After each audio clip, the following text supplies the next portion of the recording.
तो दोस्तों आज का हमारे ये वीडियो है आईपीएस ऑफिसर कैसे बने 12वीं के बाद। तो नमस्ते दोस्तों, उम्मीद करता हूँ आप सब ठीक होंगे। क्या आप भी 12वीं के बाद आईपीएस ऑफिसर बनने का सपना देख रहे हैं?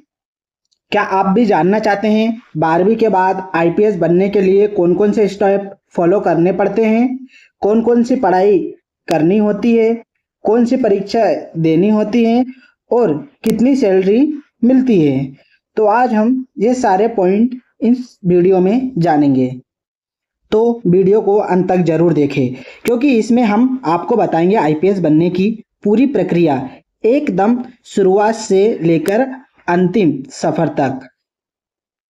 लेकिन दोस्तों मैं आपको वीडियो शुरू करने से पहले बता देता हूं, अगर आप वीडियो में ग्राफिक्स, एनिमेशन ये सब देखने के लिए आए हैं तो मैं आपसे यही कहूँगा कि आप वीडियो को यहीं से रोक दीजिए। लेकिन अगर आप प्रॉपर तरीके से सीखने के लिए आए हैं तो आप वीडियो को अंत तक देखिए, स्टेप बाय स्टेप, बिना स्किप किए वीडियो को।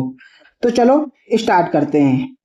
तो दोस्तों हमने इस वीडियो को कुछ पॉइंटों में बांटा है जिससे वीडियो को समझने में और भी ज़्यादा आसानी होगी। जैसे कि आईपीएस ऑफिसर क्या होते हैं, आईपीएस ऑफिसर बनने के लिए क्या क्या योग्यता चाहिए, 12वीं के बाद क्या करें ताकि आईपीएस ऑफिसर बन सके, आईपीएस बनने के लिए कौन कौन सी परीक्षा देनी होती है, यूपीएससी एग्जाम पैटर्न क्या होता है, आईपीएस के लिए फिजिकल रिक्वायरमेंट क्या होती है, आईपीएस ट्रेनिंग कैसे होती है, आईपीएस ऑफिसर की सैलरी और फैसिलिटी क्या क्या होती है, आईपीएस ऑफिसर बनने के फायदे और क्या क्या जिम्मेदारियां होती है, और नंबर 10 तैयारी कैसे शुरू करें आईपीएस ऑफिसर बनने के लिए। तो दोस्तों हम जो सारे पॉइंट को आगे एक एक करके जानेंगे। तो चलो सबसे पहला पॉइंट है आईपीएस ऑफिसर क्या होते हैं। आईपीएस यानी कि इंडियन पुलिस सर्विस भारत की सबसे प्रतिष्ठित और सम्मानीय सिविल सेवाओं में से एक है। आईपीएस अधिकारी देश के कानून और व्यवस्थाओं को बनाए रखने के लिए जिम्मेदार होते हैं। ये लोग पुलिस विभाग के टॉप रैंक ऑफिसर होते हैं, जैसे कि एसपी, डीजीआई, आईजी, डीजीपी इत्यादि। तो दोस्तों अब अगला पॉइंट है आईपीएस ऑफिसर बनने के लिए क्या क्या योग्यताएं चाहिए। अगर आप आईपीएस बनना चाहते हैं तो आपको भारत का नागरिक होना चाहिए। ध्यान दें, आप 12वीं के बाद सीधे आईपीएस ऑफिसर्स नहीं बन सकते, लेकिन यहीं से सही दिशा में तैयारी शुरू कर सकते हैं। किसी भी स्ट्रीम से ग्रेजुएट, बैचलर्स डिग्री होना बहुत जरूरी है।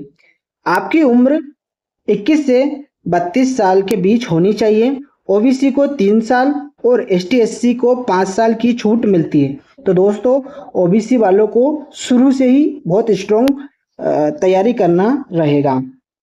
तो दोस्तों अब हम बात करेंगे तीसरे की, 12वीं के बाद क्या करें, क्योंकि ये बात तो पक्का कंफर्म हो गई है कि 12वीं के बाद हम आईपीएस नहीं बन सकते। इसलिए आपको सबसे पहले ग्रेजुएशन पूरा करना होगा, फिर वो चाहे किसी भी सब्जेक्ट से क्यों ना, फिर वो चाहे आर्ट्स हो, साइंस हो, कॉमर्स हो, कोई दिक्कत नहीं है इसमें।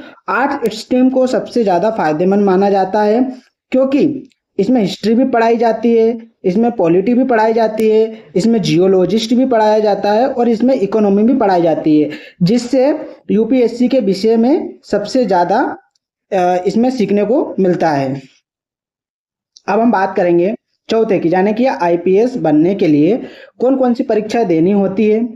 तो आईपीएस बनने के लिए आपको सबसे पहले यूपीएससी यानी कि यूनियन पब्लिक सर्विस कमीशन के द्वारा आयोजित सिविल एग्जामिनेशन पास करनी होती है। यह परीक्षा हर साल 3 चरणों में होती है। सबसे पहले है प्रारंभिक, दूसरा है मुख्य परीक्षा और तीसरा है पर्सनालिटी टेस्ट मतलब कि इंटरव्यू। ये क्लियर करने के बाद तो दोस्तों अब हम बात करेंगे 5वीं की, यानी कि यूपीएससी और सीएसई एग्जाम पैटर्न की, मतलब पेपर किस तरह के आते हैं और कैसे आते हैं। तो सबसे पहले आता है प्रारंभिक पेपर। इसमें 2 पेपर होते हैं। पहला पेपर है जनरल स्टडी का और दूसरा पेपर है एप्टीट्यूड टेस्ट का। यह केवल क्वालिफाई नेचर का होता है। अब हम बात करते हैं मुख्य पेपर की। इसमें 9 पेपर होते हैं। एक ऐसे होता है, 4 जनरल स्टडी के होते हैं और 4 ऑप्शनल सब्जेक्ट के होते हैं। और अब हम बात करेंगे इंटरव्यू की, यानी कि पर्सनालिटी टेस्ट। तो पर्सनालिटी टेस्ट जो है 275 अंक का होता है। दोस्तों, यूपीएससी एग्ज़ाम वैसे तो बहुत ही कठिन मानी जाती है, इसलिए इसकी तैयारी बहुत सोच समझकर करनी होती है। तो दोस्तों, अब हम बात करेंगे छठे पॉइंट की, यानी कि आईपीएस के लिए फिजिकल रिक्वायरमेंट क्या क्या होती है। अगर आप आईपीएस बनना चाहते हैं तो आपको कुछ शारीरिक रिक्वायरमेंट भी पूरी करनी होगी, जिसमें पुरुष की हाइट कम से कम 165 सेंटीमीटर होनी चाहिए और एसटी एससी को 160 सेंटीमीटर तक होना चाहिए।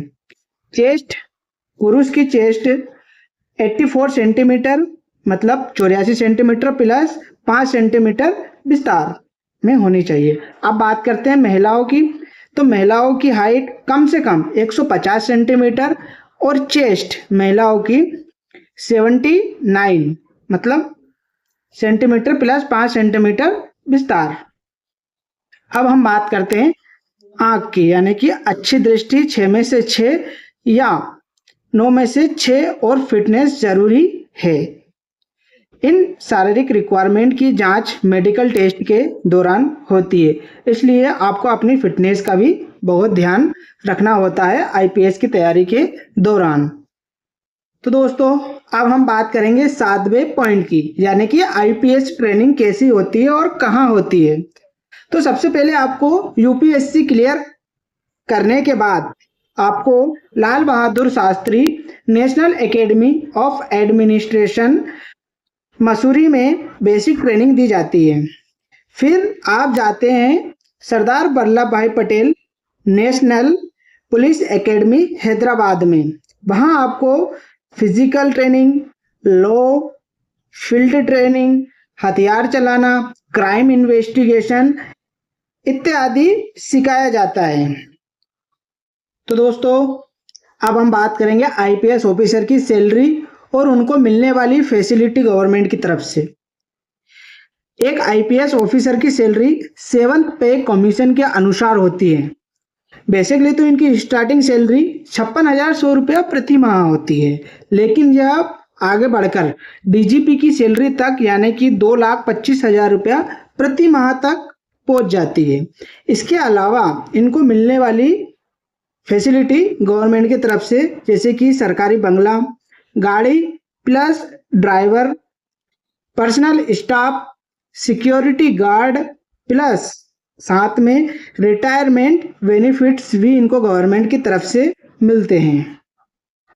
तो दोस्तों, अब हम बात करेंगे 9वें पॉइंट की, आईपीएस ऑफिसर बनने के फायदे और जिम्मेदारियों की। हम सबसे पहले जानेंगे फायदे में है कि आईपीएस ऑफिसर को सम्मान, पावर और समाज में प्रतिष्ठिता मिलती है। यह देश की सेवा का अवसर मिलता है। उच्च स्तर की जिम्मेदारियां आपको मिलती है। प्रमोशन के अच्छे अवसर इसमें होते हैं। तो ये तो हो गए फायदे। अब हम बात करेंगे जिम्मेदारियों की। तो जिम्मेदारियों में लॉ एंड ऑर्डर मेंटेन करना रहता है, क्राइम कंट्रोल करना रहता है, प्लस वीआईपी सुरक्षा भी प्रदान करना रहता है। साथ में दंगों और आपातकालीन जैसी स्थितियों को लीड भी करना रहता है। तो ये तो हो गई जिम्मेदारियों की बात। तो दोस्तों, अब हमारा 10वां पॉइंट है और सबसे आखिर आईपीएस की तैयारी कैसे शुरू करें। आखिर हम 12वीं के बाद क्या करें। तो दोस्तों, 12वीं के बाद आप ये कर सकते हो, जैसे कि रोज अखबार पढ़े, जैसे कि द हिंदी, इंडियन एक्सप्रेस जैसे अखबार पढ़े। 6वीं से लेके 12th तक के किताबें पढ़ते रहें। साथ में सोशल साइंस भी पढ़ें। ग्रेजुएशन में एक अच्छा सब्जेक्ट चुने। यूपीएससी टॉपर के इंटरव्यू और स्ट्रेटेजी भी के वीडियो भी देखते रहें। कोचिंग या ऑनलाइन गाइडेंस भी लेना जरूरी है, पर इन पर पूरी तरीके से डिपेंड ना रहें। तो दोस्तों ये तो हो गई हमारी आईपीएस बनने की शुरू से लेके आखिरी तक की तैयारी। तो दोस्तों अगर आप अपने अंदर बदलाव लाना चाहते हैं और समाज को बेहतर बनाना चाहते हैं और देश की सेवा करना चाहते हैं तो आईपीएस बनने का सपना जरूर पूरा करें। और अगर आपको वीडियो पसंद आई हो तो हमारे वीडियो को लाइक करें, शेयर करें और चैनल को सब्सक्राइब करना ना भूलें और हमें नीचे कमेंट करके बताएं कि मैं आईपीएस बनूंगा या मैं आईपीएस बनूंगी। तो दोस्तों वीडियो को अंत तक देखने के लिए धन्यवाद।